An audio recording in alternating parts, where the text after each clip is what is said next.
आपको बवासीर के नुस्खे के बारे में बताता हूँ। ये नुस्खा खूनी बवासीर के लिए है, जिनका खून वगैरह आता है, खूनी बवासीर के लिए, सिर्फ ओनली खूनी बवासीर के लिए। और ये ज़्यादातर बवासीर उस वक्त होती है जब कब्ज़ का मसला होता है। जब आपको कब्ज़ होगी, कब्ज़ की वजह से ही बवासीर होगी। जब कब्ज़ होगी, पखाना सख्त आएगा।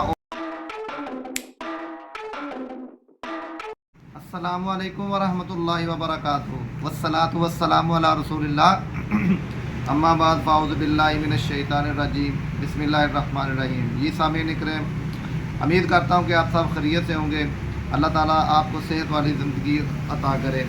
आज आपको बवासीर के नुस्खे के बारे में बताता हूँ। ये नुस्खा खूनी बवासीर के लिए है, जिनका खून वगैरह आता है, खूनी बवासीर के लिए, सिर्फ ओनली खूनी बवासीर के लिए।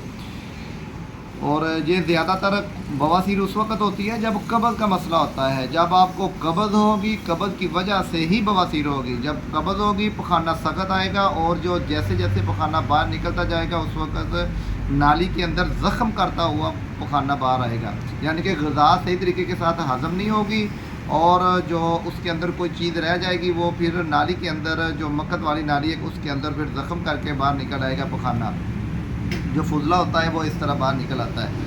इसलिए कोशिश करें कि अपनी कब्ज़ को दूर करें। कब्ज़ को दूर करने के लिए कई चीज़ें हैं। ख़ास तौर पे आप खुश्की को ख़त्म करें।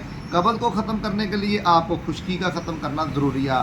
आपने खुश्की ख़त्म करनी है। खुश्की ख़त्म करने के लिए आप गूंद और दूसरा बादाम रोगन का इस्तेमाल करें, मक्खन का इस्तेमाल करें। इसके अलावा आप गुलकंद के अंदर बादाम रोगन डाल के उसका इस्तेमाल करें। देसी घी का इस्तेमाल कर सकते हो। देसी घी आपने कैसे इस्तेमाल करना है, आपने रोटी पकानी है, यानी कि पराठा नहीं बनाना, जिसको कहते हैं ना पंजाबी ज़बान में रोटी चोपड़ी करके खानी है आपने, यानी कि उसको थोड़ा सा चोपड़ लेना है देसी घी।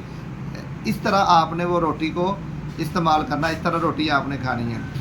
अब आते हैं नुस्खे की तरफ कि बवासीर का नुस्खा कौन सा है, खूनी बवासीर का। उसके लिए आपने क्या करना है, सबसे पहले आपने लेना है पोस्त रीठा, रीठे का पोस्त, यानी कि रीठे का छिलका। वो आप ले लें 2 तोला। 2 तोला रीठे का पोस्त ले लें, 2 तोला। और इसके बाद आ जाए तारा मीरा 2 तोला, गंधक आंवला सार 2 तोला, गूंद कतीरा 2 तोला और फटकड़ी खिल की हुई, सफ़ेद फटकड़ी खिल की हुई 1 तोला। इन सब चीज़ों को लेके अच्छे तरीके के साथ ग्राइंड कर लेना। लेकिन आपको मैं फटकड़ी के बारे में थोड़ा सा बता दूं कि जो फटकड़ी है उसको खिल किस तरह करना है। वो इस तरह खिल करना है कि आपने तवे के ऊपर फटकड़ी को रख देना है। अब 1 तोला उसके अंदर अगर डालनी है तो आपने 2 तोला या 1.5 तोला आप फटकड़ी ले लें। फटकड़ी उसके ऊपर रखें, उससे तवे के ऊपर रख दें और तवे के ऊपर रखेंगे तो पानी बन जाएगा। पानी बनने के बाद ये खेल हो जाएगी। जब खेल हो जाएगी इसको नीचे उतार लें। नीचे उतार के बाकी चीज़ों के साथ इनको मिक्स करके अच्छे तरीके के साथ इसको ग्राइंड कर लें।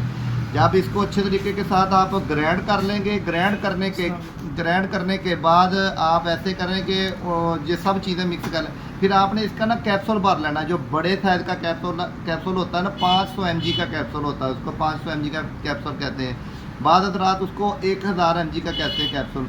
बहरहाल जो भी कैप्सूल है वो बड़े साइज़ का होना चाहिए। वो कैप्सूल बड़े साइज़ का 1 भी इस्तेमाल कर सकते हो, 2 भी। अगर खून ज़्यादा आ रहा तो फिर आप 2 कैप्सूल इस्तेमाल करें, सुबह भी, दोपहर भी और शाम भी 2-2 कैप्सूल इस्तेमाल करें पानी के साथ।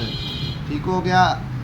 और इसके अलावा अगर आपको कोई मेडिसन के बारे में मालूमात हासिल करनी हो, अगर किसी नुस्खे के बारे में मालूमात हासिल करनी हो, किसी नुस्खे की ज़रूरत हो, आपकी स्क्रीन पर मेरा व्हाट्सअप नंबर चल रहा है, आप मुझसे रब्ता कर सकते हैं। इंशाल्लाह बदरिया डाक आपको हमारी मेडिसन पहुंच जाएगी, आपको वहाँ पे बैठे बिठाए।